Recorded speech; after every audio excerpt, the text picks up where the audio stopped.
Hola, ¿qué tal amigos? ¿Cómo están? Espero que estén muy bien. El día de hoy tendremos una plática sobre la Biblia, ya que estamos en el mes de la Biblia y tenemos a uno de los grandes, como diría Santiago Alarcón, uno de los grosos en la apologética en redes sociales, que es mi querido amigo el Curateca. Déjense los presento y que saluda. ¿Cómo estás, padre? Buenas, gracias Paco por tu invitación a tu canal. La última vez fue el mío, ahora yo te debía una visita. Sí, sí, sí. Y qué mejor en este mes que es el mes de la Biblia, que la iglesia. No sé cuántos años tiene. ¿Tú sabes cuántos años tiene que pone en octubre, digo en septiembre, el mes de la Biblia? Pues yo no recuerdo, pero son muchos años porque es algo que no he contrastado, pero el mes de la Biblia es septiembre por razones que ahora daremos. Sí, sí, porque muchos dirían que la Iglesia Católica no enseña a que leamos la Biblia, pero precisamente por eso la Iglesia pone un mes para que le dediquemos especialmente la lectura a la Biblia. Eh, bueno, padre, ¿quieres saludar, presentarte a mis seguidores que no te conozcan?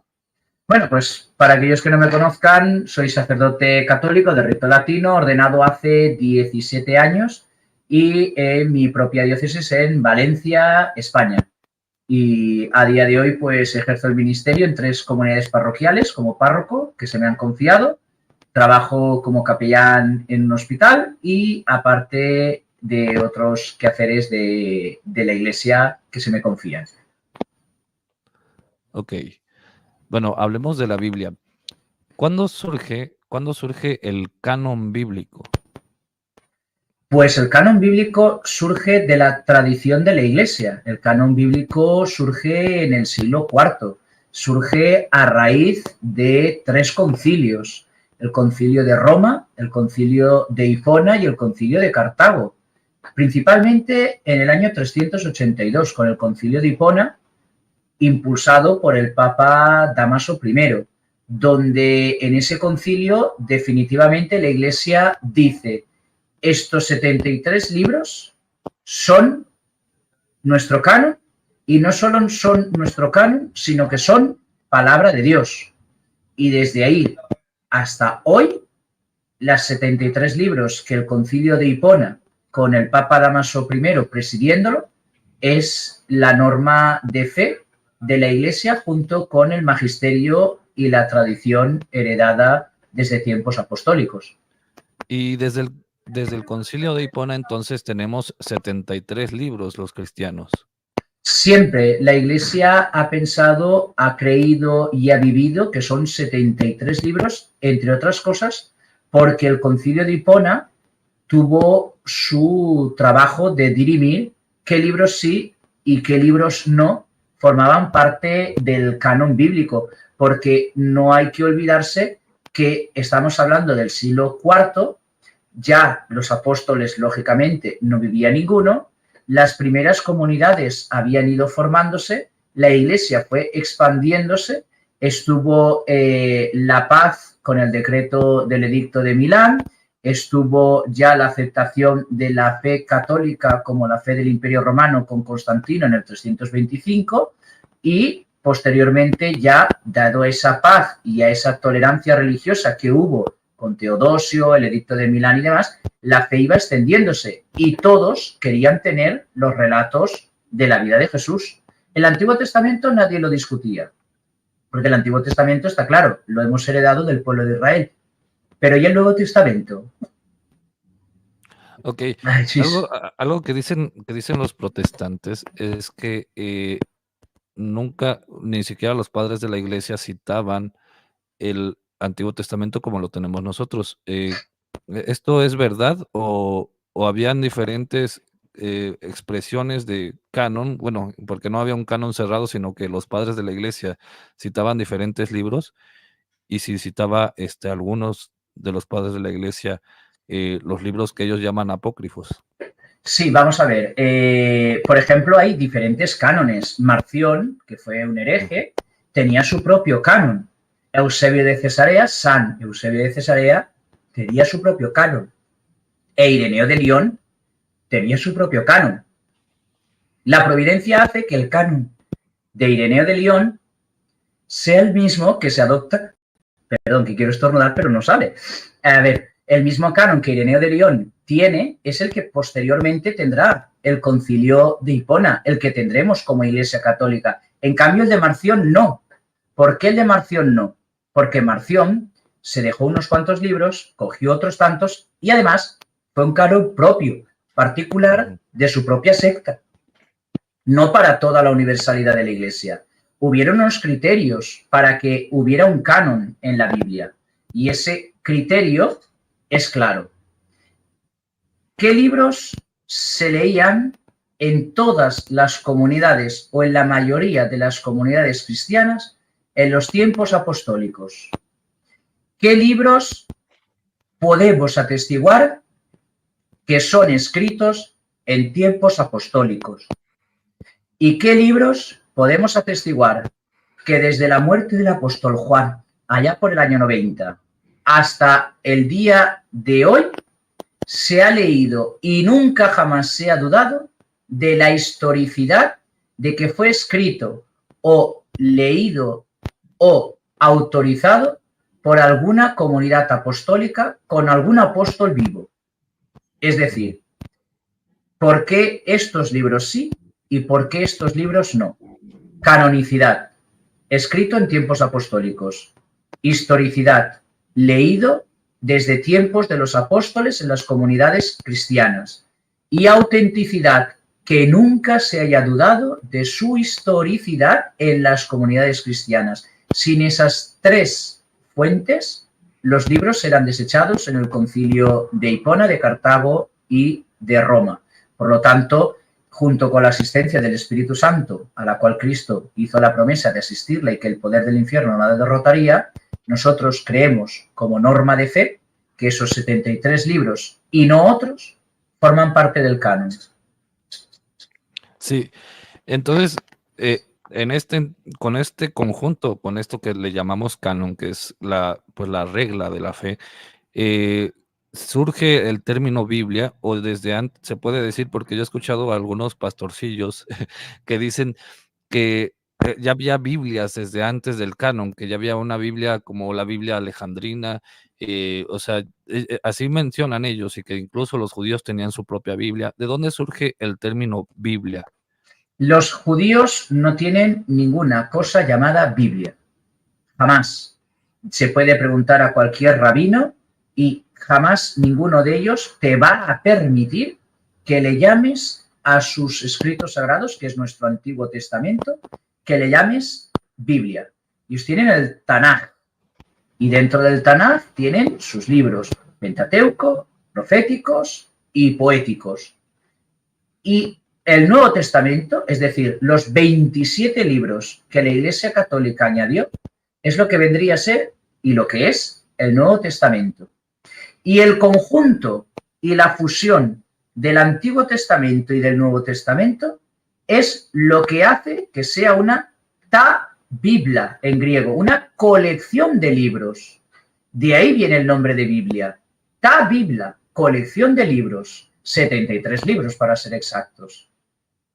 De ahí viene la palabra Biblia, que es lo que se populariza despuésmente como si fuera un nombre propio, pero es un nombre definitorio de cuando la Iglesia iba de comunidad en comunidad y dejaba una colección de libros, la Biblia era lo que, como le llamaban, pero es la palabra de Dios, es la palabra de la Iglesia, que popularmente es: aquí te dejo la colección de libros, aquí te dejo la norma de fe, ta Biblia. ¿Que habían Biblias antes del concilio de Hipona, de Cartago y de Roma? Imposible, porque no se había configurado.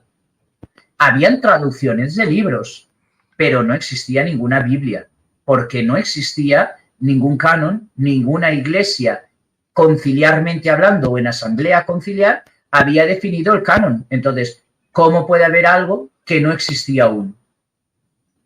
Es imposible. Es como la paradoja de que Constantino funda la Iglesia Católica y ¿me puedes explicar cómo antes de Constantino ya existen 34 papas? Es decir, ¿cómo es posible que alguien funde algo que no existía o que ya existía antes? Es decir, es algo curioso. Aquí hay una pregunta que nos dejaron, que es ¿por qué se duda tanto que el Concilio de Roma del 382 haya existido, se haya realizado. Pues no sé de dónde vienen las dudas porque está reconocido tanto por la Iglesia Católica como después en el cisma por la Iglesia Católica Ortodoxa. Está tan reconocido que la Iglesia Católica Ortodoxa tiene exactamente el mismo canon que nosotros de 73 libros. Y le puedes preguntar a cualquier pope o archimandrita ortodoxo de lengua hispana qué Biblia usa y te dirá, la mejor traducción es la católica, la Biblia de Jerusalén, porque es la que ellos gastan. O sea, es curioso que duden del Concilio de Roma o del Concilio de Hipona o del Concilio de Cartago cuando lo reconocemos las iglesias apostólicas. Dudar de algo es típico de la modernidad de hoy en día. Ponlo todo en crisis y siembra cizaña que siempre algo quedará. Es algo muy típico del modernismo que no de la modernidad. Incluso las iglesias históricas, ¿no? El luteranismo, la iglesia presbiteriana, Y la no anglicana, les pasa mucho. y la anglicana también. Te recuerdo que la Biblia del Oso y la Biblia del Cántaro, que es la Biblia primero de Reina y después de Valera, revisada la de Reina, tenía los deuterocanónicos, que los eliminan en el siglo XIX. Es decir, ¿dónde está la duda? Si hasta ellos tenían los 73 libros, jamás los eliminaron hasta el siglo XIX. Y los eliminaron, y la misma historia de las sociedades bíblicas te lo explica, lo eliminaron por motivos espurios y económicos. Es decir, eliminemos los 7 libros deuterocanónicos, para ellos apócrifos, porque cada vez que imprimimos las Biblias en Alemania e en Inglaterra, si le quitamos esos 7 libros, pesa menos, es más barata y podemos imprimir más Biblias para enviarlas al continente americano. Es decir, lo hicieron de manera totalmente arbitraria y económica, por intereses económicos. Punto. Ellos, hasta el siglo XIX, han tenido la posibilidad de leer los 7 libros deuterocanónicos. Los han eliminado por interés económico. No hay otra. Y se puede ir a comprobar esto en las mismas canales de YouTube de Sociedades Bíblicas Unidas, cuando ellos son honrados y cuentan su historia y la historia de las traducciones de la Biblia del Oso y de la Biblia del Cántaro, y cómo van evangelizando el continente americano con la herejía protestante y mandan Biblias allá con 7 libros menos porque ocupan menos espacio, es más barato de enviar, es más barata de imprimir, es menos costoso, todo lo que quieras, menos por el afán de evangelizar. Es algo curioso. Entonces, el canon y que el Concilio de Roma existiera o no existiera, está ahí. De hecho, está recogido en la colección de documentos llamado Detzinger comúnmente. Ahí está el Concilio de Hipona, donde dice, y los libros que forman la Sagrada Escritura son estos, 2 puntos. Y empieza Génesis, Éxodo, Levítico, y empieza toda la lista, tal cual, con los 73 libros. Entonces, si ese concilio se reconoce, está reconocido, y está en el Detzinger y se cita de dónde se sacan los documentos, históricamente y geográficamente y de alguna manera bibliográficamente, se puede ir a ver un original, se puede ir a ver un documento donde sale, de dónde sale este concilio. Entonces, dudar de la historicidad de un documento así porque sí, sin haber ido a comprobar las fuentes de dónde se cita, es un poco temerario. Hay algo que se está hablando últimamente en redes sociales. Los protestantes dicen que alguien que es falible puede llegar a la conclusión de estos libros infalibles mediante deducciones, pero ¿es necesaria la infalibilidad de la Iglesia para escoger los libros que son considerados como palabra de Dios y que son infalibles? Yo me refiero a fiarme de Cristo, y cuando me fío de Cristo me estoy fiando de un verdadero hombre a la vez que de verdadero Dios. Por lo tanto, yo me estoy fiando de un hombre. Y Cristo hizo 2 afirmaciones, incluso 3. La primera, tú eres Pedro y sobre esta piedra edificaré mi iglesia y el poder del infierno no la derribará. Eso significa que va a estar asistida por Cristo. En segundo lugar, lo que ates en la tierra quedará atado en el cielo y lo que desates en la tierra quedará desatado en el cielo. Le da certeza y validez a lo que la iglesia haga. Y la tercera afirmación es el día de la ascensión.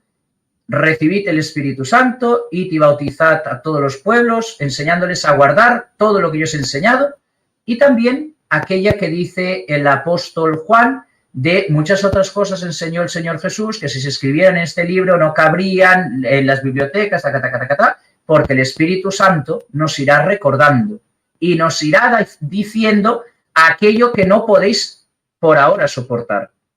Porque nuestra fe es una fe histórica, en la cual Dios se ha ido revelando gradualmente. No ha dicho, plum, aquí estoy, soy Jesucristo y soy el Salvador. No, esto empezó en Ur de los Caldeos, con Abraham saliendo de su tierra. Es decir, prefiero fiarme de la Iglesia asistida por el Espíritu Santo, aun con hombres pecadores, que de la subjetividad de un solo hombre. Porque tú le puedes decir a un protestante, dime en qué crees verdaderamente, en lo que pone en la Biblia. Muy bien. ¿Y por qué crees en lo que pone en la Biblia? ¿Por qué? Más aún, ¿por qué me puedes decir quiénes fueron los 12 apóstoles? Porque lo pone en la Biblia. Pedro, Santiago y Juan, Andrés, Natanael. Sí, hay una lista y luego hay otra y luego hay otra. Vale, los apóstoles me los puedes decir. En la Biblia hay una lista. ¿Y la lista de los 66 libros está en la Biblia? Entonces, al final, ¿qué me quedo? ¿Con la subjetividad de alguien que me puede añadir y quitar libros a capricho? ¿O con la certeza de la fe de que la Iglesia asistida por el Espíritu Santo no puede errar porque el Espíritu Santo es Dios que dirige las mentes y los corazones de aquellos que se dejan guiar por Él y por lo tanto la Iglesia no puede errar en materia de fe? ¿Qué hago? ¿Me dejo guiar por la subjetividad o me dejo guiar por la norma de la fe y por el Espíritu Santo de Dios? No sé, yo prefiero quedarme con la Iglesia. Sí, por muy falible que yo sea, ¿eh? Además, creo que la misma Biblia nos demuestra que la Iglesia es infalible cuando toma decisiones. Por ejemplo, creo que es en Hechos, ¿no? En el Concilio de Jerusalén, cuando se toma la decisión de la circuncisión, la decisión es infalible. No porque los hombres lo hayan hecho, no porque la jerarquía lo haya hecho, sino porque fueron asistidos por el Espíritu Santo y por eso la Iglesia es infalible. Porque si la Iglesia fuera falible, no tendríamos la certeza de nuestra fe y que estaríamos cayendo en una, ¿cómo decía Benedicto XVI? En un relativismo, Pero tienes otra afirmación más dura todavía que el Concilio de Jerusalén. La Iglesia es columna y baluarte de la verdad. Si la Iglesia se tambalea y la Iglesia deja de anunciar la verdad, ¿para qué quiero la Iglesia? ¿Eso significa que Cristo ha dejado de asistirla? ¿Eso significa que Cristo ha dejado de cumplir su promesa? ¿O significa que Cristo no era Dios? Entonces dejamos de ser cristianos. Por lo tanto, si la Iglesia es columna y baluarte de la verdad, no puede más que afirmar la verdad. Y la verdad no es otra que Cristo. Y toda la palabra de Dios anuncia a Cristo, apunta a Cristo y nos cuenta quién es Cristo.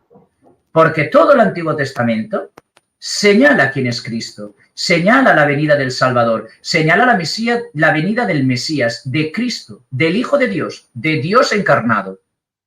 Se acabaron los profetas, ya no hay profetas. Cuando me viene alguien diciéndome, soy el profeta Pepito de la iglesia, no sé cuánto, digo, no, perdona, usted es un farsante. Porque el único carisma profético que queda a partir del Nuevo Testamento es las profecías cumplidas en Cristo. Y solo queda una profecía, aquella que la iglesia sigue anunciando y sigue proclamando. Anunciamos tu muerte, profecía cumplida. Proclamamos tu resurrección, profecía cumplida. Esperamos tu venida. Ven, Señor Jesús. Esa es la profecía que falta por cumplir.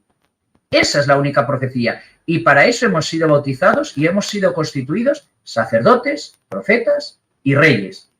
Para ser profetas de que Cristo ha de volver, de que Cristo ha de venir. Y para ello no hay más profetas. El profetismo mesiánico se acabó en el Antiguo Testamento. Entonces, cuando cuentan estas cosas hay que ir con mucho cuidado. Sí, entonces sabemos que la Biblia es palabra de Dios gracias a la autoridad de la Iglesia y también la Biblia tiene autoridad gracias a esa misma autoridad que la Iglesia recibe, o la Biblia tiene autoridad por sí misma? Mira, la Biblia por sí misma no tiene autoridad si no va conducida de la tradición y el magisterio. Porque la Biblia es fruto del magisterio y fruto, sobre todo, de la tradición de la Iglesia. Porque ¿cómo surge la Biblia? Para empezar, surge con los relatos de la Pasión. ¿Por qué los relatos de la Pasión son tan ricos en elementos, son tan ricos en detalles, son tan ricos en decir las cosas tan claritas? Porque empezó por ahí, porque los apóstoles, Marcos, discípulo de Pedro, Mateo, Juan y Marcos es el discípulo de Pedro, perdón, comienzan con los relatos de la Pasión, porque es lo que estaban celebrando, anunciar la muerte del Señor hasta que Él vuelva. Y a partir de ahí es cuando comienzan, y Lucas con lo que le cuenta María, y Marcos con lo que le cuenta Pedro, y Juan con lo que ha visto y ha oído, como él mismo dice, y Lucas que empieza a investigar, porque muchos otros han oído relatos y han contado, y yo me propongo contarte. Entonces, la Biblia es fruto de una tradición oral, y se va escribiendo, y se van alargando de los relatos de la Pasión y de la Resurrección, se va tirando hacia atrás, hacia atrás, hacia atrás, hasta que se conforman los 4 evangelios, hasta que se van escribiendo las cartas de Pablo, hasta que Santiago escribe su carta, Judas escribe su carta, el apóstol Pedro escribe sus 2 cartas, donde además te dice él mismo que la palabra no puede ser interpretada a título personal. En su segunda carta te lo dice. No puede uno interpretar la Escritura con su propia personalidad. Ha de hacerlo en la comunidad, en la eclesía. Sin la Iglesia, la Biblia no puede ser interpretada. Por lo tanto, hay que tener claro que si decimos que la Biblia es norma moral, es norma y regla de fe, y San Pedro te está diciendo que la Biblia no puede, que la Escritura no puede interpretarse fuera de la asamblea, ¿cómo me dices tú que yo puedo montar mi interpretación propia y privada sin consultar lo que dijeron durante estos 4 siglos atrás los primeros cristianos, que fueron las que lo vivieron, las que recibieron la tradición de los apóstoles, los que se han ido transmitiendo el uno al otro, cómo han ido viviendo la fe y cómo, por ejemplo, el apóstol Juan escribió su evangelio, recibieron sus cartas, o como el apóstol Pablo, que yo he recibido una tradición que a mi vez viene del Señor Jesús, que en la noche de la pasión el Señor Jesús cogió un pan, pronunció la acción de gracias, lo partió, lo pasó a sus discípulos y dijo, y lo mismo con la copa. Por lo tanto, la Biblia no puede ser interpretada fuera de la Iglesia. No puede ser de interpretación privada. Entonces, una interpretación privada es muy subjetiva. Y te lo voy a explicar fácil. Si yo cojo un pasaje de la Escritura y digo, esto a mí, y esto es un argumento muy del padre Carreira, que en paz descanse, si yo, Romanos 1.1, digo que es blanco, porque me apetece a mí decir que es blanco, y tú ahora vienes con tu interpretación privada y me dices que Romano 1.1 es negro, ¿quién de los dos tiene razón? Porque si todos podemos interpretar la Escritura a nuestro propio criterio, habrán tantas interpretaciones como personas hayan, como lectores hayan. Y eso no es lo que dice la Escritura, porque es un solo Señor, una sola fe. Entonces, ¿cómo pueden haber 200.000 interpretaciones si es una sola fe? Bajo un solo bautismo y un solo Señor. Y también te recuerda la Escritura que Jesucristo es el mismo ayer, hoy y siempre. Entonces, no pueden haber cientos de miles de interpretaciones. Más aún, tiene que ser en coherencia con la Iglesia, porque hasta el mismo doctor Martín Lutero, supo, dijo y afirmó que María no tuvo más hijos. ¿Cómo es posible que 5 siglos después de Martín Lutero, en el siglo XIX, principio del XX, iglesias pentecostales, neopentecostales y barbaridades varias que han surgido de ahí, digan ahora que María tuvo más hijos? Si hasta ni Martín Lutero, ni Calvino, ni Knox, ni la reforma de Enrique VIII presbiteriana dijeron, ¿cómo es posible? Porque ellos sí habían leído la tradición apostólica. Martín Lutero no era un tonto. Martín Lutero se conjugaron los astros de los príncipes alemanes con el deseo él de salirse de la iglesia y surgió la reforma. A él se le conjuntaron muchas cosas a la vez. Entonces, yo no puedo interpretar la Sagrada Escritura conforme a mí me dé la gana o como a mí me dé la gana y además imponerla a otro como una interpretación buena y veraz sin haberla contrastado con la tradición de la Iglesia que siempre ha sido enseñada a magisterio a lo largo de los tiempos y de los siglos. Es imposible y además es contraescritura. Como dice el apóstol San Pedro en su segunda carta, la Sagrada Escritura no puede ser interpretada personalmente, sino en la comunidad, en la Iglesia. De hecho, hay una frase que fue la que mencionaste, pero era de San Ignacio de Loyola, que decía que si yo veo que algo es blanco, pero la iglesia me dice que es negro, es negro. yo debo de seguir a la iglesia. Pero hay muchos que se han estado burlando de mí. De hecho, aquí hay unos que qué bueno que están aquí comentando porque hacen que se vea más el live. Que porque yo al decir esto, estoy diciendo que yo vendo, como que me dejo guiar por la iglesia, que me quito el cerebro y que solamente lo que diga la iglesia. Sí, pero, bueno, como si fuera un fideísmo, sí.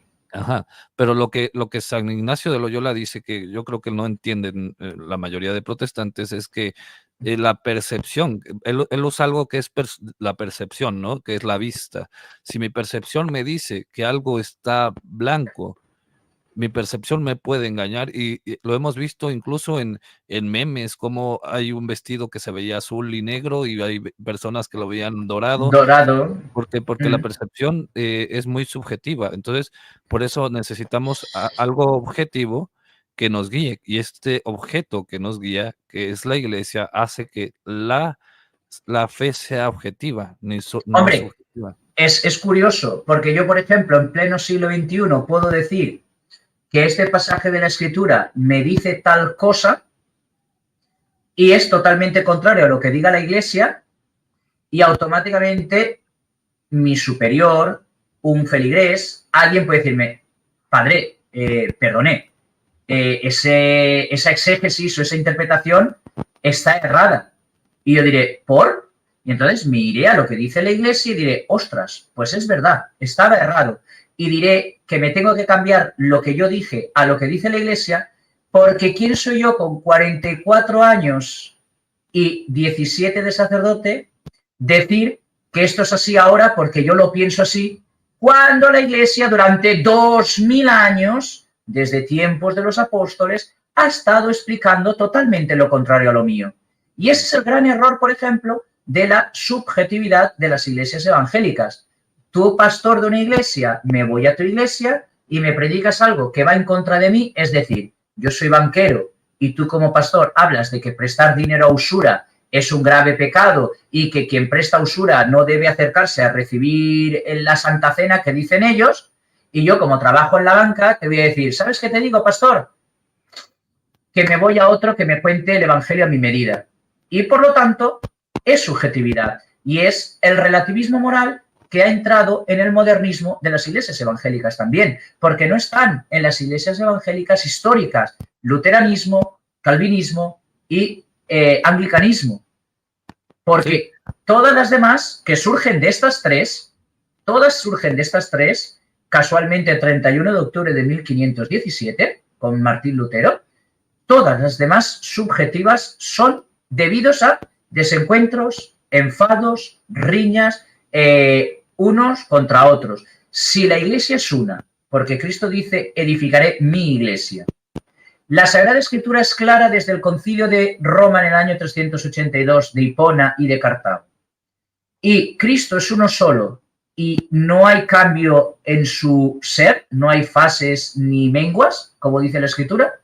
¿Cómo es posible, porque lo he comprobado hace un rato en el registro de entidades religiosas, cómo es posible que hayan 43.700 iglesias evangélicas con doctrinas diferentes registradas legalmente en los Estados Unidos de América? Eso sin contar las que no estén registradas. 47.300 maneras tiene Cristo de pensar. No sé. Sí, de hecho, en el luteranismo y en las iglesias históricas no hay subjetividad como la vemos hoy, pero sí hay cierta subjetividad. De hecho, por eso Martín Lutero elimina la razón de la fe, por eso decía que la razón estaba peleada con la fe, para que su fe, que él estaba creando mediante la sola fe, la sola escritura, que él mismo decía en sus escritos que era porque Lutero lo quería y que Lutero era un doctor sobre los padres de la iglesia, eh, era necesario eliminar la razón Sí, él para... de hecho dice que la razón creo que dice que es la prostituta de la fe, porque no has de pensar, has de creer y punto. Y Ujú. punto. Y no pienses. Pues no, precisamente porque Cristo se encarna, porque Cristo es el logos, que el logos no es palabra, es mucho más que palabra. El logos es palabra, es nous, es inteligencia, es razón. Logos es mucho más que la palabra se hizo carne. Por eso mismo que la inteligencia de Dios, la racionalidad de Dios se ha hecho hombre y se ha encarnado y se nos ha hecho visible, nosotros estamos llamados a pensar nuestra fe. La fe y la razón no están peleadas, no están reñidas. De ahí que, por ejemplo, el Papa San Juan Pablo II escribiera la encíclica Fides et Ratio, la fe y la razón, porque no están peleadas, porque nuestra fe ha de pensarse. De hecho, eso de no pienses y cree, además es antibíblico, porque el mismo San Pedro o San Pablo nos dice que, San Pedro, que hay que dar razón de nuestra fe. Y si hay que dar razón, hay que dar motivos. Y los motivos no son, mejor dicho, yo creo que, a mí me gusta, yo siento. No. La razón es, esto es así por esto, esto, esto y esto. Y esto es así por aquello, aquello y aquello otro. Dar razones es dar motivos, motivos palpables, confiables, motivos que puedan ser falsables. Por eso son comprobables. ¿Por qué es ciencia? Porque la Biblia se hizo con ciencia, porque hubo un criterio de selección bibliográfica. ¿Los escribieron los apóstoles? ¿Sí o no? Vamos a verlo. Sí, sí, sí, no, sí, sí, se duda, vamos a dejarlo aquí, sí, no, sí, no, sí, no. Vale, estos que han pasado la primera criba, ¿son verdaderamente leídos en todas las iglesias o se han leído en todas las iglesias durante estos 4 siglos? Sí, no, sí, no, no, no, no, no. Vale, ya se han quedado menos. De estos 200 libros, además, alguno de estos dudamos de que sean verdaderamente inspirados por Dios, de que sean verdaderamente enseñanzas de los apóstoles. Sí, no, sí, no, sí, no, no, no, sí. De hecho, tenemos, por ejemplo, la Didache. La Didache hubo un tiempo que formaba parte de la Biblia, de la colección de libros, incluso se proclamaba en la liturgia como celebración de la palabra. Y luego en el Concilio de Hipona salió fuera, se fue del canon. ¿Por qué? Porque dijeron, es que esto no es palabra de Dios, esto es un reglamento de normas que surgió a raíz de las enseñanzas de los apóstoles y por lo tanto lo tenemos como una regla o una colección de normas. O el Pastor de Hermas, que el Pastor de Hermas es muy pío y muy devoto, pero solo se leía en ciertos lugares, por lo tanto no era un libro católico, no era un libro universal. Y aparte se dudaba de que fuera de los apóstoles. ¿Por qué las cartas del obispo Clemente de Roma no están en el canon cuando Clemente de Roma sucede a Pedro y está citado en la Biblia, Lino, Clemente y Cleto? Pues porque no fue apóstol, porque sus cartas eran a la iglesia, pero no fue apóstol. Y era para solucionar problemas de la iglesia. Es decir, eran instrucciones. Entonces, el canon de la Biblia está hecho científicamente. Está hecho de tal manera que sin el Espíritu Santo y la asistencia del Espíritu Santo y la autoridad que Cristo le da a su iglesia, sería imposible decir, como afirmó el Concilio y Damaso I, esto que os presentamos ahora, pueblo cristiano, es palabra de Dios. Y no ha habido duda. ¿Cuándo se hace ese canon? Cuando empieza a haber duda, en el año 362, empiezan las dudas. Con Marción, con este, con el otro, con el de más allá, porque empiezan a querer meter sus libros gnósticos, el Evangelio de Tomás, la pseudocarta de Bernabé, la epístola de Herodes, el Evangelio de San no sé quién. Señores, que este Evangelio es del siglo III, no lo pueden tener ustedes en el canon. Es decir, la Iglesia hace ese canon cuando empiezan los problemas, es decir, cuando hay dudas. ¿Cuándo fue la siguiente vez? Desde el año 382, que la Iglesia tiene que volver a decir el canon es este.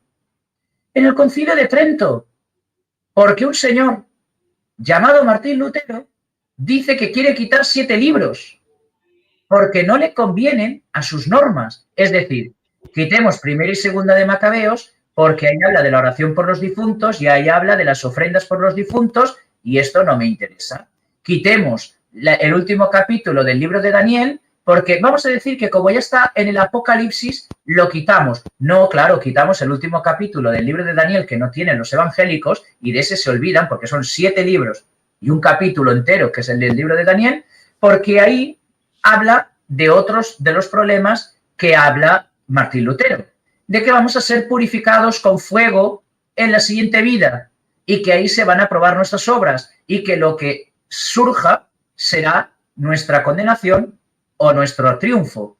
Entonces, cuando empieza a dudarse de la carta del apóstol Santiago, ¿qué hace la Iglesia? Señores, concilio, ¿qué ha afirmado la Iglesia hasta el año 1500? Pues ha afirmado que habían 73 libros. Vale, ¿quién sabe esto dónde está escrito? Concilio de Hipona, Concilio de Cartago, Concilio de Roma. Como dice la venerable tradición y como magisterialmente ha ido enseñando la Iglesia a lo largo de los siglos, la Sagrada Escritura se compone de 2 puntos. Génesis, Éxodo, Levítico, tal, nubena los 73 libros y dice: quien añadiere o quitase uno de estos libros o negase alguno de estos libros en cuanto a palabra de Dios, anátema sit. Es decir, no es que el Concilio de Trento haga el canon. No. El Concilio de Trento te recuerda que hay un canon que se ha puesto en duda y que ante esa duda te recuerda que ya hace 1200 años eso la Iglesia lo solucionó.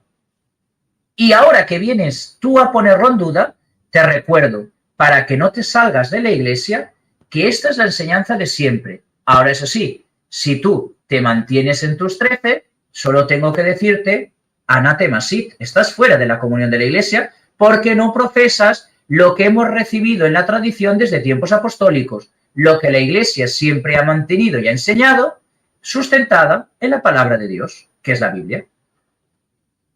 Entonces, se llaman estos 7 libros que Lutero quería quitar del Antiguo Testamento, se llaman deuterocanónicos precisamente por eso, porque se pusieron en duda. Porque hubo un tiempo en que se puso en duda, pero se pusieron en duda desde el sínodo de Jamnia. Es decir, los propios judíos quitaron esos libros de sus cánones porque a ellos, si esos libros los tienen, no tienen más narices que después de haber sido derribado el templo de Jerusalén como les predijo Jesucristo, tenían que aceptar que Jesucristo es el Mesías. No hay otra. Por eso también los judíos los eliminan. Por eso también San Pablo se nos olvida, YouTube no censures, que es la sinagoga de Satanás. Porque ellos mismos se disfrazan como haga falta con tal de tener la razón. Entonces, en el sínodo de Jamnia, ya por el año 69, cuando aún San Juan no había escrito ni el Apocalipsis, ni la tercera de Juan, ellos ya habían quitado 7 libros del Antiguo Testamento. La Iglesia no pone 7 libros, no. La Iglesia cristiana pone 27, desde el Evangelio de Marcos hasta el Apocalipsis. Punto. No hace otra cosa. Porque además el canon del sínodo de Jamnia que sale, estamos hablando del año 69. Ese no es el canon que utilizó Jesús. Jesús utilizó el otro canon, el anterior. Por lo tanto, nosotros, si somos cristianos, seguimos el canon de Jesús. El que tuvo Jesús en los rollos, cada vez que iba a la sinagoga o que iba al templo. Sí, entonces, bueno, yo considero que también existen otros 7 libros que son deuterocanónicos, ¿no? Bueno, tengo entendido que porque Lutero puso también en duda 7 libros en el Nuevo Sí. Testamento que también le iban en contra, como la carta de Santiago, que dice que la fe sola nos salva. Sí, bueno, pero eso era la subjetividad de Lutero para poder mantener su reforma y quitar. Los alemanes apoyaban esa reforma, los príncipes alemanes, para quitarse del yugo de que por encima de ellos estuviera la autoridad moral del Papa. Simplemente Lutero fue apoyado por la conveniencia del poder secular de los príncipes alemanes, simple y llanamente. Y esos 7 libros a Lutero le convenían porque simplemente le destrozaban el chiringuito, porque él quiso, así como quitó el último capítulo de Daniel, quiso incluso quitar el Apocalipsis de San Juan. O sea, es bárbaro. Cuando el Apocalipsis, si nos fijamos, el libro del Apocalipsis no es un libro para meter miedo, no es un libro terrorífico, es una Eucaristía, es toda una celebración de la palabra. Empieza con una exaltación a Dios, en el nombre del Padre, del Hijo, del Espíritu Santo, una exaltación a Dios. Continúa con una, digamos, con un acto penitencial. Escribe a las 7 iglesias de Asia. Tú no sé cuántos, tú no sé menos, tú no sé. Estás haciendo un examen de conciencia, estás haciendo el acto penitencial. Y si no os arrepentís, no os acerquéis a comulgar. Es decir, no vais a pasar al banquete del Señor. Continúa con una proclamación de la palabra de Dios. Continúa con unas ofrendas. Los del Antiguo y los del Nuevo Testamento, los 12 pilares, las 12 torres de la ciudad celeste, de la Jerusalén celeste. Continúa con el agios, con el santo, igual que nosotros. Y una vez se han ofrecido el santo, santo, santo, y arrojan todas las coronas ante el rey, ante el anciano, diciendo, ahora se ha establecido la salud y la potestad de Cristo, aparece el Cordero degollado, aparece Cristo crucificado. Es la consagración, es Cristo ofreciéndose otra vez por nosotros en el banquete de la Eucaristía. Y una vez acaba eso, comienzan unos cantos de alabanza y de gloria. Y lo final, anunciamos tu muerte, proclamamos tu resurrección. Ven, Señor Jesús, mira que estoy a la puerta y llamo. Si alguien escucha mi voz y abre, entraré y cenaré con él. ¿Cuándo hace el Señor la cena? El Jueves Santo, con los discípulos de Emaús, cuando se van fracasados otra vez para Emaús. Es decir, al que me escuche y sepa esperar, sepa ser profeta del ven Señor Jesús, cuando yo vuelva, al son de la trompeta, escucharás mi voz y entrarás conmigo y yo entraré contigo. Es decir, el libro del Apocalipsis, que lo venden como un libro terrorífico, acojonante, asustador, mete miedo a los cristianos por parte de diferentes grupos evangélicos, es una Eucaristía, es una acción de gracias, es un libro consolador, es un libro maravilloso. Y me hace gracia, y mira, ya lo voy a poner aquí también entre comillas, y sacará clip alguno que yo me sé, cuando dicen, ya, pero es que Juan dice, escribe a las iglesias, ahí no está Roma, cateto, a las iglesias de Asia. Roma está en Europa, no en Asia. Hay que saber leer. Hay gente a la que se lo cuelan, ¿eh? Hay gente a la que se lo cuelan. Es que ahí no está Roma. ¿Cómo va a estar Roma en Asia? En fin, paciencia. Además, esas 7 iglesias que menciona el Apocalipsis siguen siendo iglesias católicas. Por supuesto, pero las 7, ambas. O sea... Es más, en ninguna, yo creo que en ninguno de esos países, bueno, a lo mejor y ya ahorita, pero ninguno vamos a encontrar protestantes históricos. A lo mejor encontramos alguna secta que ya llegó algún pastorcillo allá, pero el protestantismo no hay como tal en esos lugares. Todo es posible, pero yo, permíteme que lo dude, que estén. Pero voy a buscarte, porque esto sí que lo tenía yo en algún sitio apuntado para hacer yo alguna vez algún vídeo. Y sí lo tenía apuntado en algún sitio y es algo curioso, que es dónde están verdaderamente las 7 iglesias del Antiguo del Apocalipsis, donde permanecen a día de hoy. Entonces, es curioso. Mientras lo busco, podemos ir hablando de otros temas. Otra cosa, aquí hay varios protestantes que están escribiendo y me gustaría que nos... Saludos y cariños, no los voy a leer. Pero me gustaría que nos dijeras por qué la iglesia es tan mala y no dejó que leyeran muchos la Biblia durante muchos años hasta el concilio de Vaticano II. Uy, pues que eso es mentira. Para empezar, antes de Martín Lutero, según ellos, jamás nadie pudo leer la Biblia en su lengua original. Mentira. Mentira. Y diré por qué. Te voy a dar unos cuantos ejemplos. Antes de que, porque la Biblia fue escrita en hebreo, arameo y griego. Antes de que la Iglesia llegara al Vaticano II, la primera traducción es la Vetus Latina, antes de San Jerónimo. Ya habían traducciones de pequeñas comunidades y de grandes urbes que habían traducido del griego, del arameo y del hebreo al latín del pueblo la Biblia. La Iglesia nunca se opuso. Posteriormente, dado que el latín de Hispania no era el mismo latín de Italia que el latín de la Galia, es cuando viene el Papa Damaso I y le dice a Jerónimo, un latín académico propio para todos. Vulgata, para el vulgo, para el pueblo, para que la pueda leer todo el pueblo. Entonces se hace esta traducción auspiciada por la Iglesia y auspiciada por el Papa Damaso I. Ya, sí, Padre Raúl, pero es que hasta el Concilio Vaticano II las misas se hacían en latín y nadie leía la Biblia fuera del latín. Mentira también. Siglo VIII. Los hermanos monje y obispo Cirilo y Metodio traducen la Biblia al cirílico, a las lenguas eslavas, y da origen a la vez a las lenguas rusas, eslavas, ucranianas, etcétera, las lenguas balcánicas. Siglo VIII. ¿Dónde está, si Cirilo y Metodio además son santos? ¿Dónde están quemados por la famosa y temida Inquisición?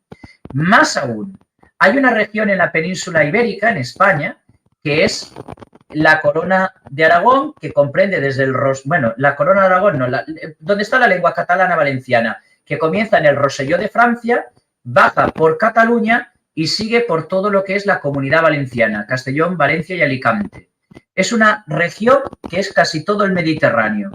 Una lengua propia, autóctona, que se llama catalán valenciano. Y el hermano de San Vicente Ferrer, siglo XIII, 1200, un monje cartujo llamado Bonifacio Ferrer, tradujo toda la Biblia a la lengua del valenciano. ¿Dónde está la Inquisición? No se le prohibió. De hecho, Bonifacio Ferrer siguió viviendo en la Cartuja. Estamos hablando del año 1230 y algo. No lo sé, no lo tengo claro. Eso tendría que estudiarlo, es católico. En fin, más aún, allá por el 1280, en toda la península ibérica, se hablaba un castellano ya. Alfonso X el Sabio, allá por el 1280, con la Escuela de Traductores de Toledo, traduce la Biblia al castellano. Y no pasó nada, y se usaba.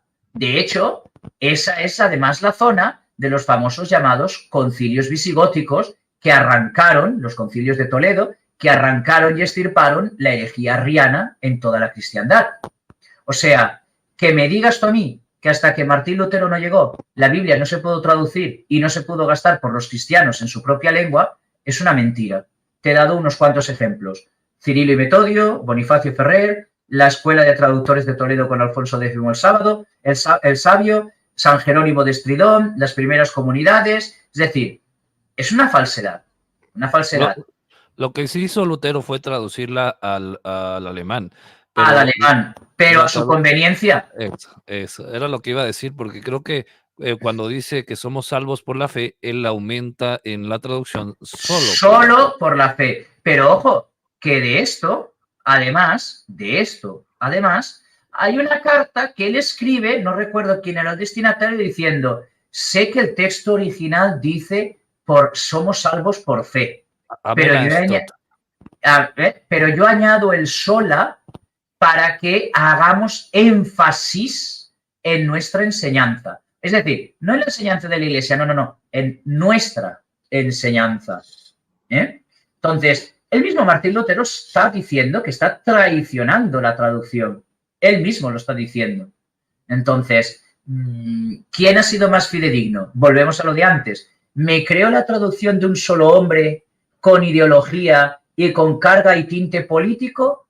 ¿O me creo la tradición y el magisterio de la Iglesia, que un obispo controla a otro y otro controla a estos dos y un concilio controla y ve a todos los obispos y van a estar esclareciendo y buscando la verdad?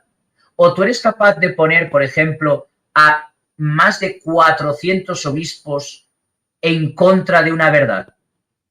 Eso fue lo que sucedió en Nicea. Nicea eran unos 300 y pico obispos, de los cuales el 80% eran orientales, porque la parte latina, occidental, no habían aún tantos obispos, ni todos pudieron ir al concilio.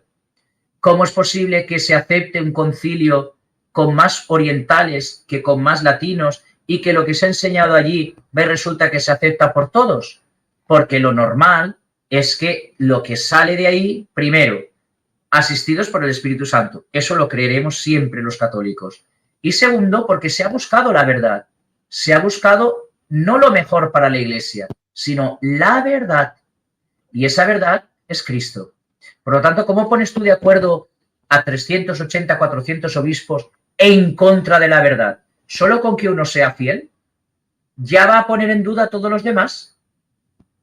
Entonces, ¿qué me creo? ¿La traducción ideologizada de Martín Lutero o la traducción consensuada de Cirilo y Metodio, aprobada y auspiciada por la Iglesia, la traducción de la Escuela de Traductores de Toledo, la traducción de un cartujo encerrado en una cartuja de Portacelli como monje, traduciendo la Biblia desde muchos manuscritos, desde el control de otros tantos monjes del Ora et Labora, o la de uno solo? Perdona, yo prefiero fiarme de aquel que me dice quiénes son sus fuentes, quién le ha ayudado, de dónde saca sus textos, qué criterios filológicos ha tomado, cosa que si tú ahora coges la traducción de Reina y Valera, que ojo, ambos dos eran monjes jerónimos, católicos, que se exclaustran del convento porque cuando va a ser revisada su Biblia, ellos saben muy bien que también la habían manipulado, porque habían cogido desde el texto masorético y desde el texto Receptus y que su traducción no era conforme a la escritura. Ellos querían romper en España e introducir la reforma protestante desde el sur hacia el norte. Entonces, ellos sabían muy bien que su traducción era errónea. Por eso ellos salen por patas. Por ello ellos salen y se esconden. ¿Y dónde van?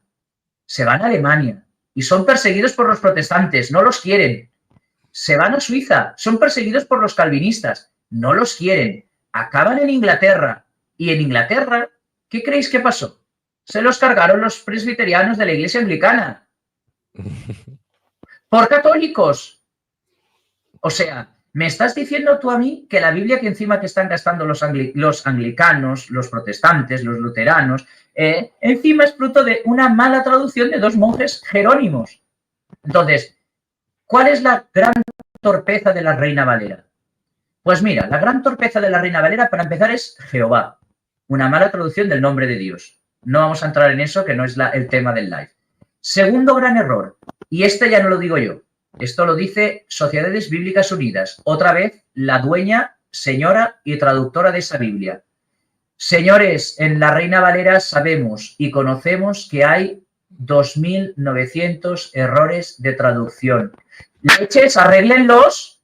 Ah, no, claro, porque cuando nos interesa pone tradición y cuando nos interesa pone tradición de hombres. Entonces, si ponemos en las dos cosas, que es tradición de tradere, de recibido, y no tradición y tradición de hombres, los evangélicos se nos van a tirar encima, nos van a deponer como Sociedades Bíblicas Unidas, van a poner otra y a nosotros se nos acaba el chollo. Entonces, ¿por qué no vamos a una Biblia sensata? Pero si nos queremos volver más locos todavía, vayámonos a la de los Testigos de Jehová, la traducción del Nuevo Mundo.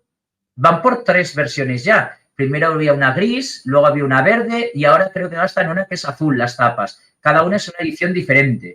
pero porque han ido cambiando alguna coma, algún punto, alguna palabra para justificar sus cambios de doctrina. Yo tengo la verde, que me la regaló una persona que su abuelo era testigo de Jehová, y cuando abrí el Evangelio de Juan, porque esa para mí es la prueba de fuego de una Biblia válida o no como traducción, es el capítulo 1 de Juan.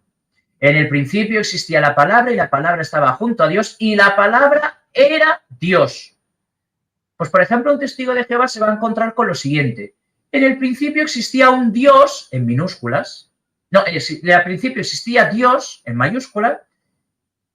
En el principio existía la palabra y la palabra estaba junto a Dios. Esa palabra era un Dios en minúsculas y la palabra se hizo carne. Es una traducción, es un tanto extraña, en la cual rebaja a Jesucristo a un ser creado, inferior y que no es Dios. Son arrianos, directamente. Los testigos de Jehová son arrianos. Lo que yo no sé es por qué se llaman testigos cristianos de Jehová, porque son anticristianos, porque no creen a Cristo como Dios. Entonces, una buena traducción de la Biblia, para empezar, tiene que tener 73 libros. ¿Cómo saber si tiene 73 libros? Te vas al índice y no hace falta que cuentes 1, 2, 3, 73. Mira a ver si tiene el libro de la sabiduría. Punto. Si no tiene el libro de la sabiduría en el índice, esa Biblia no es buena. Segunda parte, cuando abras 2, 3 páginas hacia adelante, tiene que haber un texto que avale, que se llama imprimatur o el imprímase, donde un obispo católico de una diócesis, el presidente de una conferencia episcopal, como es el caso de la española o de la latinoamericana o de alguna que otra, donde diga, esta Biblia viene de estos textos, este es el equipo que ha traducido y visto la traducción y visto los criterios filológicos, es una muy buena o una buena traducción válida para el pueblo fiel. Por lo tanto, yo como obispo, imprímase y lo firma él y el secretario del obispo, que es el que le da validez a ese texto. Y la tercer gran error que tiene y que le falta, por ejemplo, a la Reina Valera, son las notas a pie de página.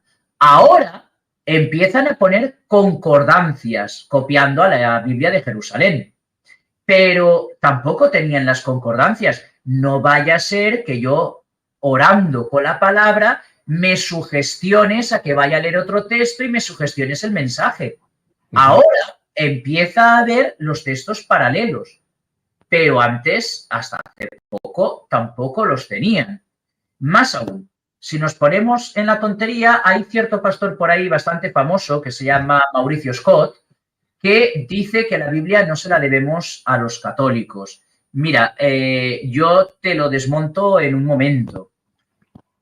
El Antiguo Testamento es judío, pero lo recibe el pueblo cristiano. Por lo tanto, forma parte del pueblo cristiano ya. Los 27 libros del Nuevo Testamento los pone la Iglesia cristiana primitiva. Y esa Iglesia cristiana primitiva, si escarbas, esos obispos son cristianos de la Iglesia católica y apostólica. Punto. Después de que esos 73 libros se reúnan como una colección de libros, ta Biblia, fue un monje quien lo dividió no solo en Antiguo y Nuevo Testamento y libros, sino en capítulos y versículos, que fue el arzobispo de Canterbury antes de la Reforma Anglicana. Y por lo tanto fue la Iglesia Católica no solo la que lo recibe, la que lo ordena, la que la hace práctica con capítulos y versículos, sino que es la que la traduce al latín, al español, al valenciano, al cirílico y a otras tantas lenguas de donde había llegado hasta el momento la Iglesia Católica, que la entrega al pueblo. Por lo tanto, caen dos mitos. Uno, sí es fruto de la Iglesia Católica. Dos, la Iglesia no prohibió ni reservó la Biblia solo en latín para que solo la leyeran las altas élites. Por lo tanto, son dos errores en uno que en un momento te muestro y te demuestro que no fueron como dijeron ellos.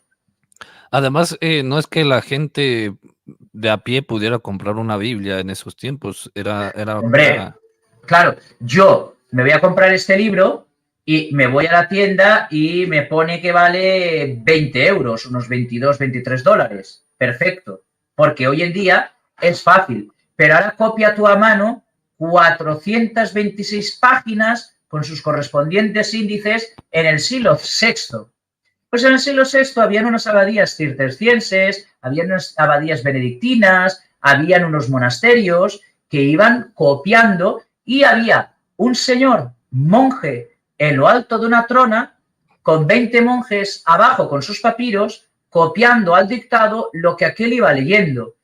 ¿En cuánto tiempo podían tener esas 20 Biblias? Pues a lo mejor en un año y medio. En un año y medio. 20 Biblias. Y la iba a tener yo en mi casa, que precisamente como pueblerino, mi obligación no era saber leer, sino que a mí la cosecha y el ganado me fueran bien, que yo quiero comer, porque la Biblia ya me la proclaman en la iglesia. Esos textos, esas copias, eran para las grandes abadías, para que pudieran hacer más copias, eran para las grandes catedrales, para las escuelas de teología, para las escuelas abaciales, para las escuelas monacales y catedralicias, eran para las grandes comunidades y más aún, ¿quiénes son los grandes divulgadores de la Biblia? El año que viene hará 800 años de su muerte. San Francisco de Asís. San Francisco de Asís, cuando iba enviando a los frailes de pueblo en pueblo a evangelizar, les daba un fasciculito. Y ese fasciculito tenía las lecturas de la misa que iba a celebrarse en tal sitio o en cual sitio, para que pudieran predicarla. Y al final llega el Concilio de Trento posteriormente y dice, ostras, si cogemos este y los ponemos todos en uno, tenemos una cosa que se llama leccionario. Ellos, los franciscanos, son nuestros grandes regaladores de los leccionarios de la Escritura, de la Biblia que se proclama en la misa. Porque, claro, otra de las acusaciones es que los católicos no leen la Biblia, pero es que nunca han ido a una misa, por ejemplo, no han ido a la Eucaristía, porque desde que comienzas la Eucaristía hasta que te vas de la Eucaristía, todo resuena a la luz de la palabra de Dios. Pero más concretamente, si es un día entre semana, se proclama un fragmento de la palabra de Dios, se proclama un salmo, se proclama un fragmento del Evangelio. Y si encima es domingo o es una solemnidad, se proclama un texto del Antiguo Testamento, un salmo, un texto del Nuevo Testamento y un evangelio, salvo que sea Pascua, que será del Nuevo Testamento, un salmo del Nuevo Testamento, mayormente Hechos de los Apóstoles, y un evangelio. Por lo tanto, decir que los cristianos y la Iglesia ha prohibido, ha vetado y ha escondido la Biblia al pueblo es una mentira como una catedral. Una última pregunta que te quería hacer es, la escritura, la Biblia, ¿es la única palabra de Dios o en la Biblia se establece que la palabra de Dios es únicamente lo que está escrito? No. A ver, cuando dice San Pablo, toda palabra os sirva para arguir, para los bandos, o toda palabra es inspirada por Dios, se refiere al Antiguo Testamento. Ahí se está refiriendo al Antiguo Testamento.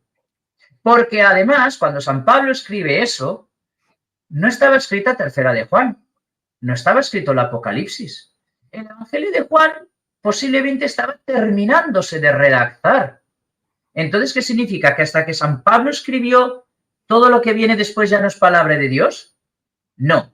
Cuando San Pablo se refiere a la palabra, se está refiriendo a la palabra que ellos proclamaban en las sinagogas, la palabra que habían recibido, que es el Antiguo Testamento. ¿Tú te crees que San Pablo estaba pensando que su carta a los Corintios iba a formar parte de un canon bíblico?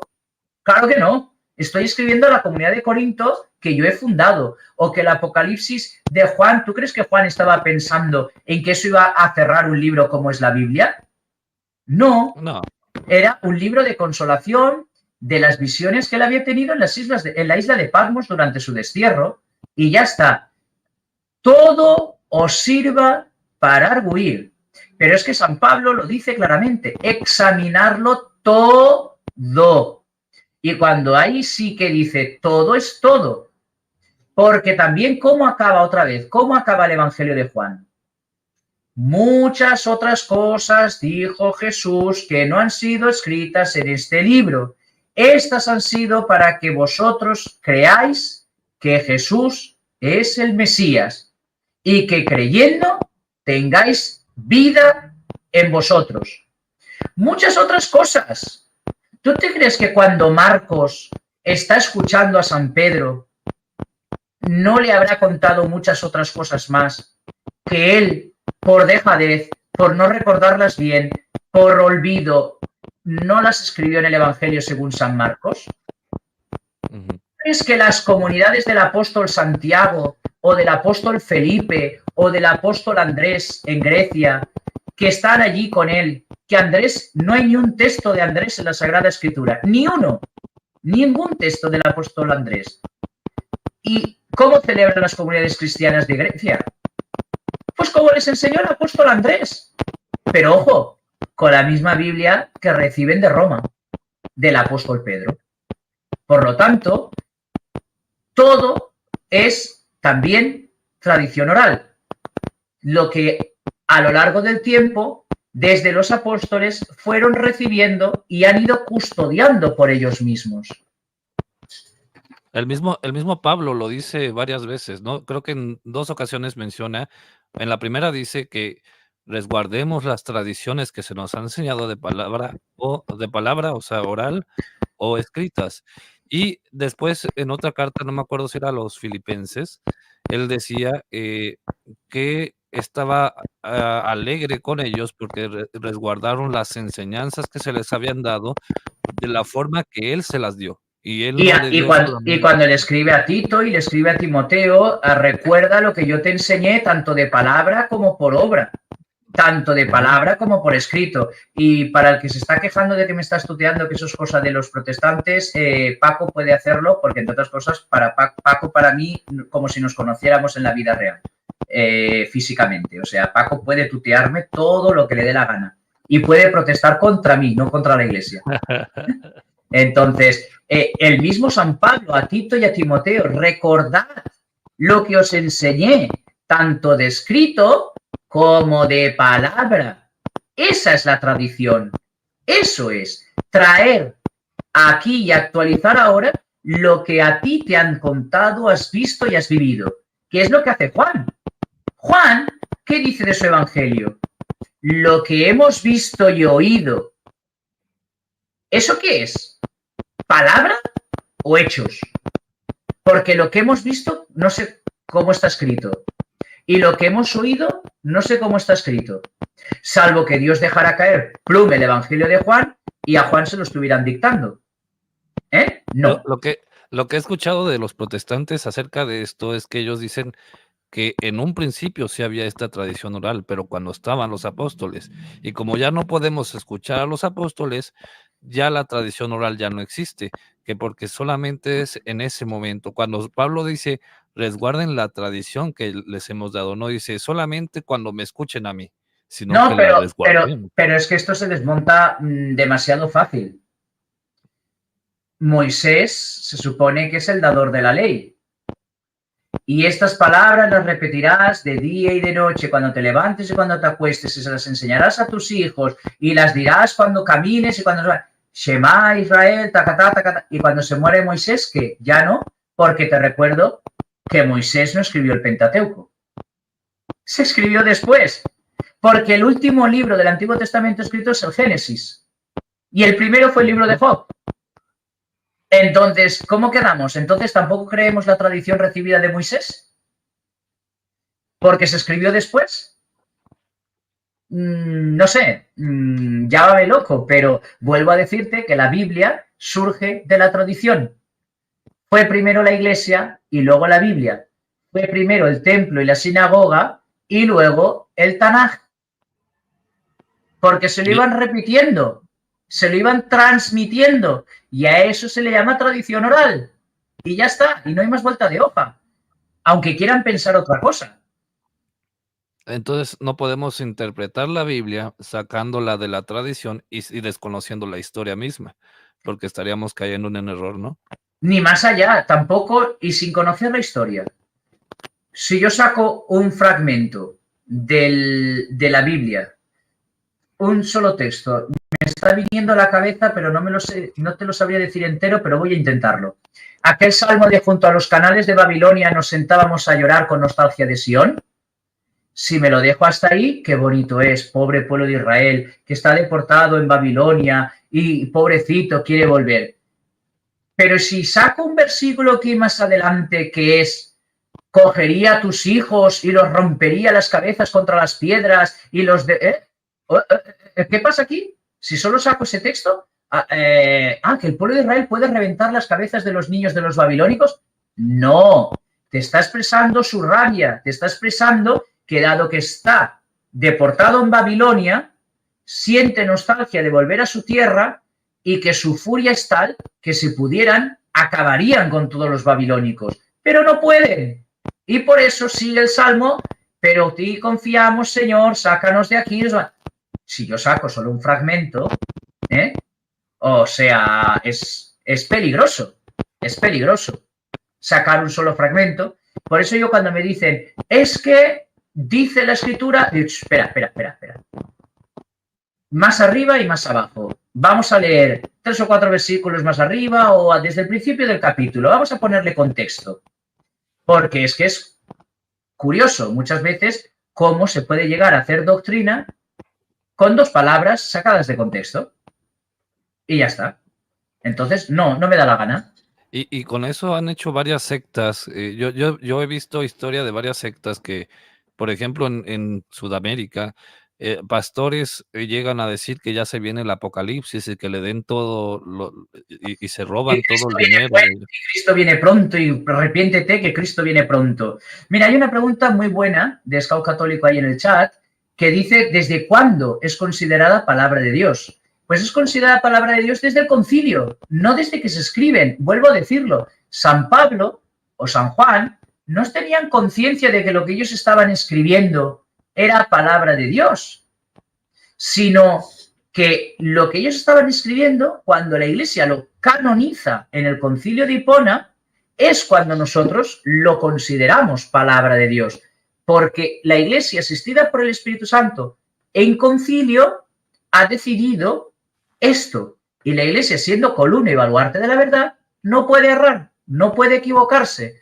Y la tradición oral forma parte del magisterio, porque la tradición oral, junto con el magisterio y la Sagrada Escritura, son 3 patas de la misma mesa. Y si una es totalmente diferente a la otra, la mesa se queda coja y se cae.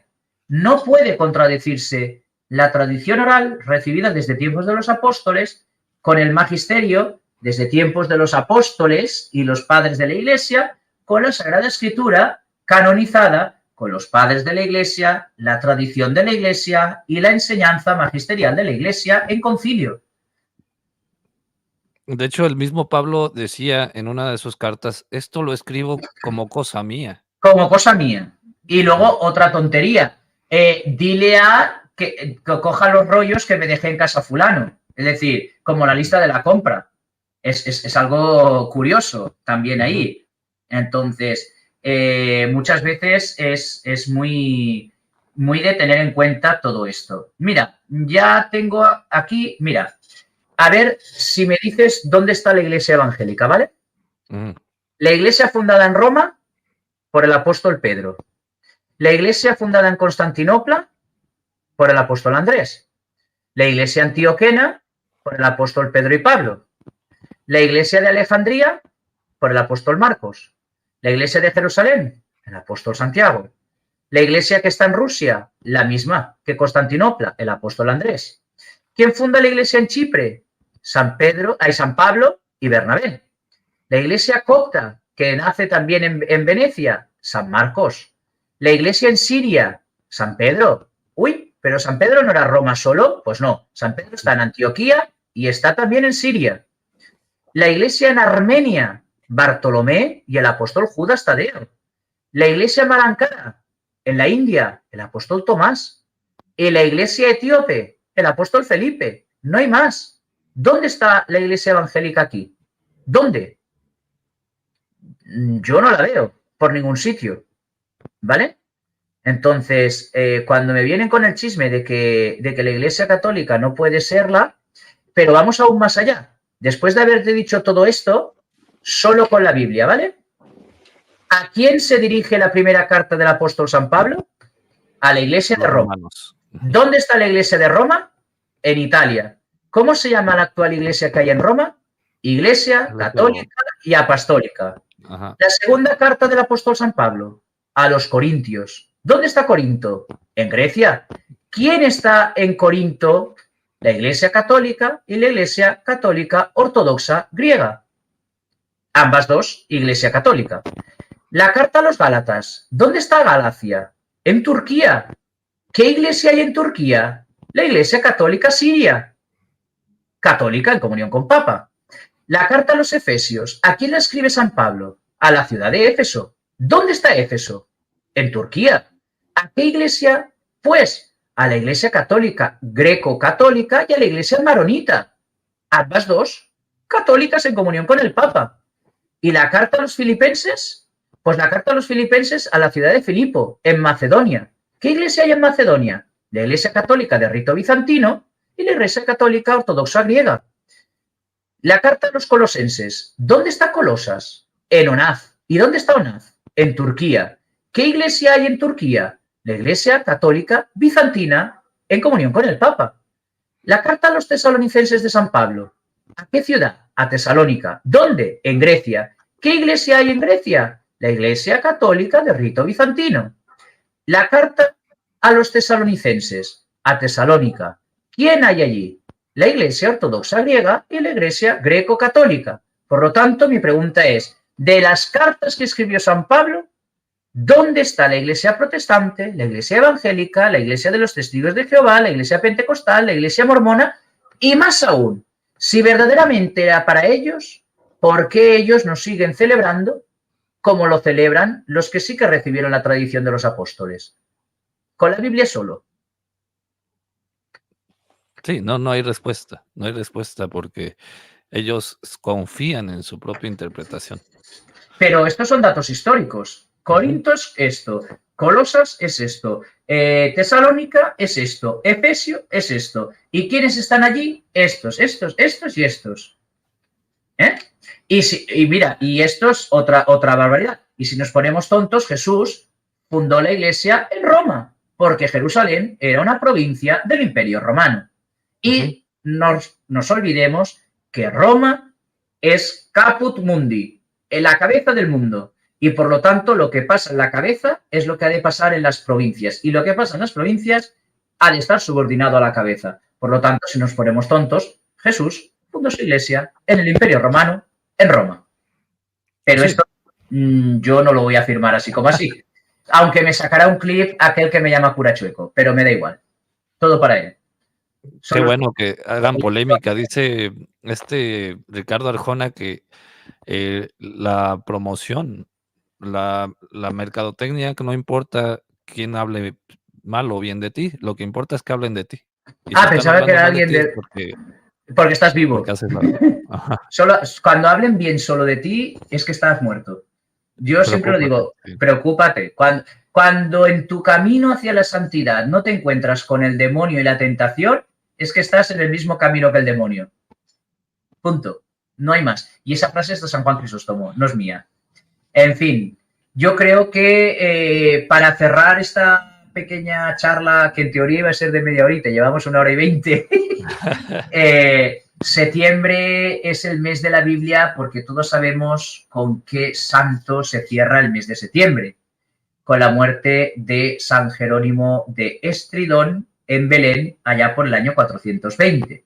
El primer gran traductor a nivel universal, es decir, católico para toda la Iglesia, de la primera Biblia de manera oficial, que a día de hoy, 2600 años después, sigue siendo la Biblia oficial de la Iglesia Católica, aun con sus limitaciones y con sus pequeños errores, porque San Jerónimo no era infalible, era un buen sacerdote y obispo de la Iglesia, pero no infalible. Y sigue siendo la base para las traducciones, incluso las traducciones protestantes. Cuando traducen, mayormente lo hacen de la Vulgata. Ay, pero no, porque la Vulgata la tiene la Iglesia Católica secuestrada. Ironía.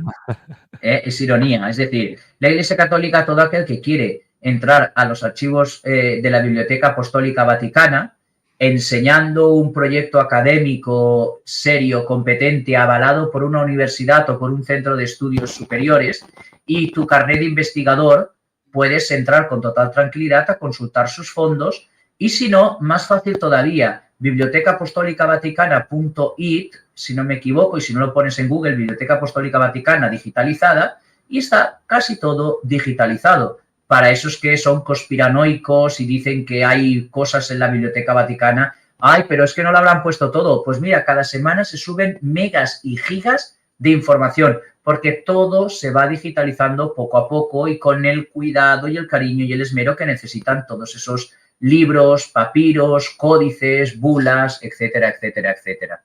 Así que, imagínate. Hablando de esto, antes de terminar, ya para terminar, ir a comer, hay algo bien interesante porque hay textos que obviamente no están todavía en el internet porque la escasez a lo mejor de textos que para que se puedan digitalizar o la dificultad de digitalizar. Y creo que uno de ellos puede ser, por ejemplo, el texto de la historia de algunos padres de la iglesia, porque hay muchos que me están atacando ahorita de que yo mencioné a Timoteo de Jerusalén y como le buscas en la inteligencia artificial y no te aparece nada, pues no existe. Pero La inteligencia artificial te limita a lo que el programador haya puesto.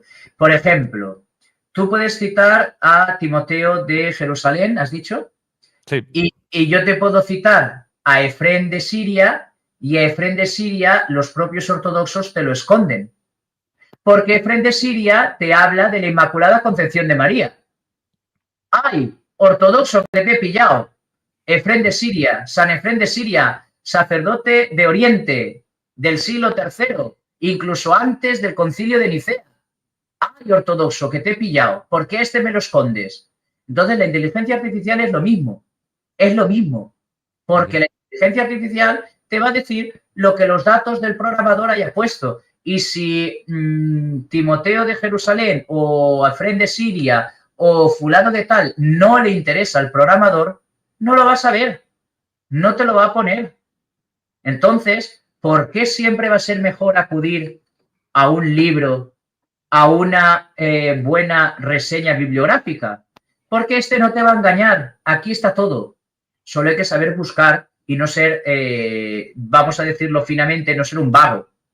Bueno, no te va a engañar siempre y cuando no sean escritos como las leyendas negras de la iglesia o escritos hechos en contra de la verdad No, misma. pero si tú ves los libros e investigas al autor, sabes muy bien también quién es. Hay que ver las reseñas, hay que ver la bibliografía que se utiliza para un libro, hay que saber también ser crítico con las fuentes, porque hay textos de San Juan Crisóstomo en las Biblias evangélicas, de San Justino, voy a ser más cruel todavía. Hay textos de San Justino que en las traducciones de los textos patrísticos que la editorial CLIE evangélica no pone.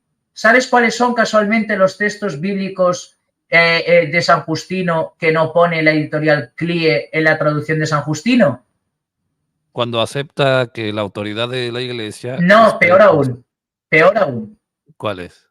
El comentario al capítulo 6 del Evangelio según San Juan, donde dice que el pan es verdadero cuerpo de Cristo y el vino es la verdadera sangre de Cristo, que es apología de la Eucaristía. Qué casualidad, Editorial CLIE aún no ha traducido ese texto de San Justino. ¡Qué casualidad! Un texto que son 20 páginas. ¡Qué casualidad! Y que incluso ya lo encuentras en Wikipedia. Yo he buscado y está en Wikipedia, ya existe el texto. O sea, no, y te vas a Merkabah con B mayúscula, Merkabah con B mayúscula, .org, y allí tienes más patrística, además, muchas veces con el texto griego o el texto latino y el texto castellano. Qué casualidad que las traducciones siempre de los protestantes, comenzando por Reina y acabando por Valera, son sesgadas, y las editoriales protestantes, CLIE, por ejemplo, por poner un nombre, son sesgadas. ¡Qué casualidad! Bueno, padre, muchas gracias. Ahí andamos en contacto. La próxima semana hacemos otra reacción. Vamos a hacer una reacción a un video. Ya nos ponemos de acuerdo porque vamos a hablar de la Asunción de María, que hay muchos que están sacando textos de contexto. Bueno, ellos sabrán lo que hacen. Espero aquí las reacciones de por lo menos 2. Yo sé de qué 2. Luego te lo diré en WhatsApp para no darles publicidad. En fin, ánimo Paco, que Curachueca te saluda Paco Arenas. No hay ningún problema. En fin, ánimo. Pase bien. Gracias.